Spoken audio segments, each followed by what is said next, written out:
ஒவ்வொரு வருஷமும் வழக்கமாக நம் கேலண்டர்களை வெளியிடுவோம் சிபிஎஸ்சி மூலியமாக இந்தியா முழுவதும். இந்த வருடம் கிட்டத்தட்ட 13 மொழிகளில் நம்மளுடைய இந்த கேலண்டரானது வெளியிடப்பட்டிருக்கிறது.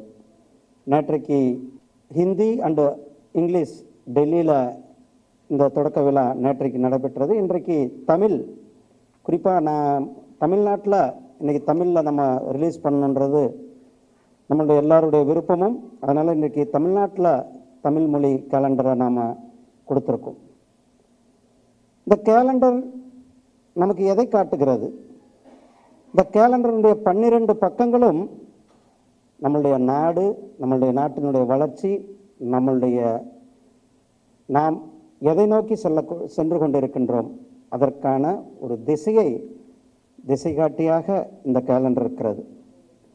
இந்த கேலண்டரில் நீங்கள் முதல் மாதம் பார்த்தீங்கன்னா ஃபஸ்ட்டு மாதம் ஜனவரி மாதம், இன்னையிலிருந்து நேற்றையிலிருந்து அதில் தற்சார்பு இந்தியா, சுயசார்பு பாரதம், ஆத்ம நிர்பர் பாரத், இந்தியாவினுடைய பொருட்கள், இந்தியாவுடைய தேவை நம்மளுடைய இந்தியாவுக்குள்ளேயே தயாரித்து நம்மளுடைய தேவையை போக வெளிநாடுகளுக்கு ஏற்றுமதி செய்வது, இதுதான் ஆத்ம நிர்பர் பாரத். நாம் ஒவ்வொருவருடைய கனவு, லட்சியம், நம்மளுடைய நாடு 2047 வல்லரசு ஆகணும். ஐயா